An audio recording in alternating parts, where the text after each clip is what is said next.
जुल्फिकार अली भुट्टो को fair trial का हक नहीं मिला। सुप्रीम कोर्ट ने भुट्टो की फांसी के 44 साल बाद मान लिया, लेकिन साथ ही कहा कि आईन और कानून में ऐसा कोई मैकेनिज्म मौजूद नहीं कि इस इख्तियार समाअत में भुट्टो फैसले को कलअदम करार दिया जाए। भुट्टो केस का फैसला सुप्रीम कोर्ट से नजरसानी मुस्तरद होने के बाद फाइनलिटी इख्तियार कर चुका है। अदालत शहादतों का दोबारा जायजा लेकर फैसले को कलअदम करार नहीं दे सकती। सदारती रेफरेंस पर सुप्रीम कोर्ट की मुत्तफिका राय में कहा गया है कि लाहौर हाई कोर्ट और सुप्रीम कोर्ट में कार्रवाई आईन में दिए गए बुनियादी हुकूक के मुताबिक नहीं थी। 9 रुकनी लार्जर बेंच की राय सुनते ही बिलावल भुट्टो जरदारी कमरे अदालत में आबदीदा हो गए। अदालत ने करार दिया कि उनके सामने सवाल यह था कि क्या साबिक वजीर आजम जुल्फिकार अली भुट्टो को शफाफ ट्रायल मिला, क्या भुट्टो ट्रायल के दौरान ड्यू प्रोसेस और फेयर ट्रायल के तकाजे पूरे किए गए। सदारती रेफरेंस से फौजी आमिर जियाउल हक की हुकूमत में भुट्टो की सजाए मौत के ट्रायल को जांचने का मौका मिला। इस्लामी तनाजुर में भुट्टो ट्रायल का जायजा लेने के सवाल पर अदालत को मुआवनत फराहम नहीं की गई, इसलिए इस कानूनी सवाल पर राय देना नामुनासिब होगा। खुद एहतसाबी के लिए इंतहाई आजिजी से माजी के गलत इकदाम और गलतियों का सामना करना चाहिए। माजी की गलतियों को तस्लीम किए बगैर दुरुस्त समत में नहीं जा सकते।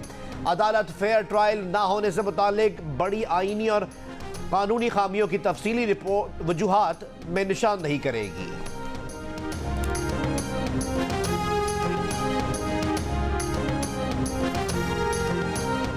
फैसले से पाकिस्तान आगे जाएगा। अदालती निजाम हो या जमहूरी निजाम, तरक्की करेगा।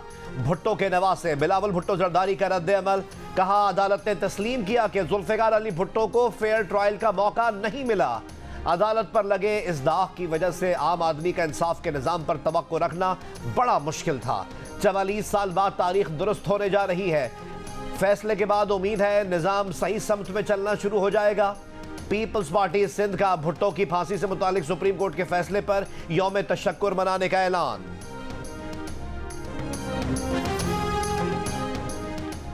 पंजाब की 18 रुकनी काबीना ने हलफ उठा लिया। मरियम नवाज ने मरियम औरंगजेब को अपना सीनियर वजीर मुकर्रर कर दिया। उनके पास मनसूबाबंदी और तरक्यात का महकमा होगा। मुज्तबा शुजाउर रहमान पंजाब की वजारत खजाना संभालेंगे। इत्तलात का महाज अज़मा बुखारी संभालेंगी। स्कूल एजुकेशन का महकमा राना सिकंदर हयात के सुपुर्द। लाहौर से ख्वाजा इमरान नज़ीर और ख्वाजा सलमान रफ़ीक बिल तरतीब प्राइमरी हेल्थ और स्पेशलाइज्ड हेल्थ के महकमे संभालेंगे। बिलाल यासीन को खुराक और मुस्लिम लीग काफ के शाफे हुसैन को तिजारत और सनत के कलमदान दे दिए गए। ज़राअत का महकमा आशिक हुसैन शाह के सुपुर्द।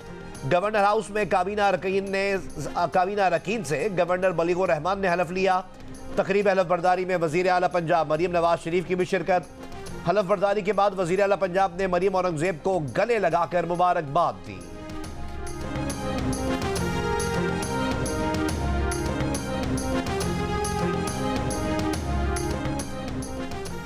खैबर पख्तूनख्वा की 15 रुकनी काबीना ने हलफ उठा लिया। पीटीआई के अहम रहनुमा मुश्ताक गनी स्पीकरशिप के बाद वजारत से भी महरूम। सूबाई वज़रा से गवर्नर गुलाम अली ने हलफ लिया। पेशावर में होने वाली तकरीब में वज़ीर आला खैबर पख्तूनख्वा अली अमीन गंडापुर, आईजी, चीफ सेक्रेटरी और दीगर आला हुक्काम ने शिरकत की।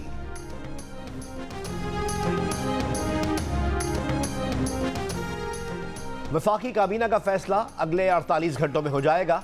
वजारत खजाना के लिए 2-3 नाम ज़ेर गौर हैं। मुस्लिम लीग नून के रहनुमा अताउल्लाह तारड़ की जियो न्यूज़ के प्रोग्राम। आज शाहज़ेब खानज़ादा के साथ में बातचीत। कहा, FBR इस्लाहात और PIA की निचकारी से मुतालिक इजलास में इसहाक डार, शमशाद अख्तर और मोहम्मद औरंगजेब तीनों शरीक थे। इत्तलात के उमूर वो देख रहे हैं। जुमेरात को सदारती इंतखाब के हवाले से हुक्मरान इत्तेहाद का इशाइया होगा। इससे पहले MQM के साथ मामला तय हो जाएंगे।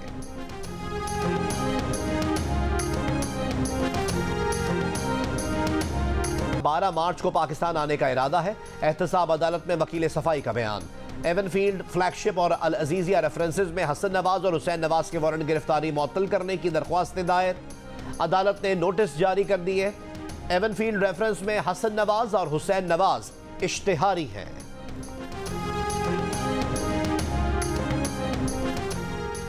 वज़ीर आज़म शहबाज शरीफ की बारिश और बर्फबारी से हुए नुकसानात का जायजा लेने पेशावर आमद। गवर्नर हाउस में मुतासरीन में इमदादी चेक्स तकसीम किए। खिताब में कहा कि 23 फरवरी को तूफानी बारिश से सबसे ज़्यादा तबाही खैबर पख्तूनख्वा में हुई। सूबाई हुकूमत से मिलकर मुतासरीन की मदद के लिए जो हो सकता है करेंगे। पाकिस्तान मौसमियाती तब्दीली से मुतासरा 7 ममालिक में शामिल है। NDMA और PDMA ने मिलकर तैयारी ना की तो आइंदा आने वाली नस्लें मुआफ नहीं करेंगी। वजीर आजम का जाम बहक अफराद के वरसा के लिए फीकस 20 लाख रुपए और जख्मियों के लिए फीकस 5 लाख रुपए का ऐलान।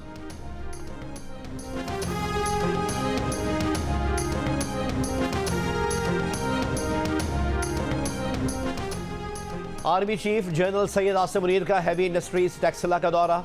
हैदर टैंक प्रोजेक्ट की रोल आउट तकरीब में शिरकत। आर्मी चीफ को हैदर टैंक की टेक्निकल सलाहियतों पर ब्रीफिंग दी गई।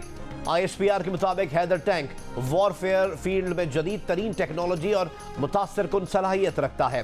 टैंक में काबिल जिक्र फायर पावर और प्रोटेक्शन की खुसूसियात हैं। जदीद तरीन टेक्नोलॉजी से तैयार हैदर टैंक पाकिस्तानी दिफाई सनत की बेहतरीन कारकर्दगी का मुंह बोलता सबूत है। आर्मी चीफ को असलहे और मुल्की तरक्की के हुसूल में पेशरफ्त से भी आगाह किया गया। तकरीब में चीन के सफीर, चीनी कंपनी के हुक्काम और पाक फौज के हुक्काम ने भी शिरकत की।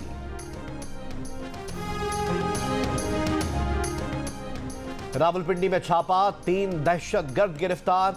दहशतगर्दों से अडयाला जेल का नक्शा, हैंड ग्रेनेड और ISDs बरामद। पुलिस और दीगर कानून नाफिज करने वाले इदारों का अडयाला जेल के अतराफ सर्च ऑपरेशन। पुलिस के मुताबिक गिरफ्तार दहशतगर्दों का ताल्लुक अफगानिस्तान से है। कराची के इलाके कोरंगी में डकैती मज़ाहिमत पर एक और शख्स की जान चली गई। वाकया सेक्टर 24 में पेश आया। एक और शख्स जख्मी भी हुआ। कराची ही में सोराब गोट में मुबैना मुकाबला, मुलजिम जख्मी हालत में गिरफ्तार, साथी फरार। बरतानिया में टैक्स कटौती, फ्यूल ड्यूटी मुंजमद। चांसलर जेरेमी हंट ने नए माली साल के लिए बजट पेश कर दिया। वेब्स पर नई लीवी और तंबाकू पर टैक्स बढ़ा दिया। बिजनेस क्लास मुसाफिरों पर एयर पैसेंजर ड्यूटी में भी इजाफा। प्रॉपर्टी कैपिटल गेन टैक्स को 28 से 24% कर दिया गया। नेशनल इंश्योरेंस में 2 पेंस कटौती। बचत करने वालों के लिए न्यू ब्रिटिश ISA का ऐलान। बरतानिया में सरमाया लगाने पर 5,000 pound tax free allowance. Housing support funds 31 मार्च के बाद भी 6 माह तक फराहम किया जाएगा। चांसलर जेरेमी हंट ने तकरीर का आगाज दोनों जंग अजीम में बरतानिया के लिए कुर्बानियां पेश करने वाले मुसलमानों को खिराज अकीदत पेश करके किया। मुसलमानों की यादगार बनाने के लिए 10 लाख पाउंड का भी ऐलान। निकी हेली रिपब्लिकन सदारती उम्मीदवार बनने की दौड़ से दस्तबरदार। डोनाल्ड ट्रंप को बतौर सदारती उम्मीदवार तौसीक करने से गुरेज। कहा, ट्रंप को मेरा साथ देने वालों की हिमायत लाजमी हासिल करना होगी। पहले सुपर ट्यूसडे में डोनाल्ड ट्रंप रिपब्लिकन सदारती उम्मीदवार बनकर सामने आ गए। नवंबर में ट्रंप और बाइडेन एक बार फिर आमने सामने होंगे। गजा पर इसराइली बमबारी, मजीद 86 फलस्तीनी शहीद, 113 जख्मी। इसराइल की यहूदी आबादकारों के लिए 3,500 रिहायशी यूनिट कायम करने की मंजूरी। गैर कानूनी बस्तियां फलस्तीनी इलाकों में बनाई जाएंगी। मगरबी किनारा मुख्तलिफ टुकड़ों में तकसीम होने से फलस्तीनी रियासत का क़याम नामुमकिन हो जाएगा।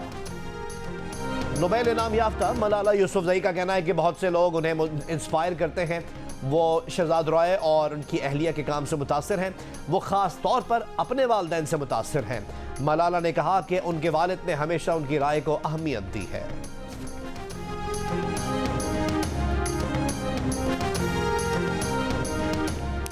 न्यूजीलैंड क्रिकेट का 2 रुकनी सिक्योरिटी वफ्द पाकिस्तान में सीरीज के इंतजाम से मुतमईन। रावलपिंडी और इस्लामाबाद में इंतजाम पर एतमाद का इजहार। वफ्द का नेशनल क्रिकेट अकेडमी और कज़ाफी स्टेडियम का भी दौरा। चेयरमैन PCB मोहसिन नकवी से भी मुलाकात। चेयरमैन PCB मोहसिन नकवी ने न्यूजीलैंड के वफ्द को सीरीज के लिए बेहतरीन इंतजाम की यकीन दहानी कराई।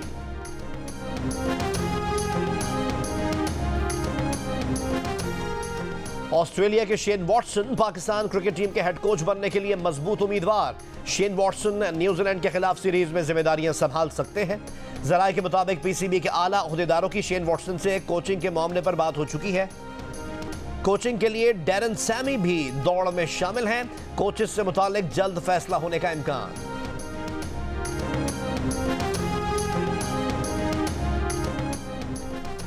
और HBL PSL 9 में लाहौर कलंदर्स ने इस्लामाबाद यूनाइटेड को 17 रन से हरा दिया।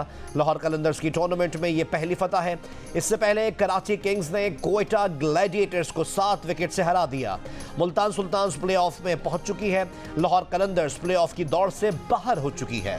कोयटा, पेशावर, कराची और इस्लामाबाद के दरमियान लास्ट फोर में जगह बनाने के लिए रस्साकशी जारी।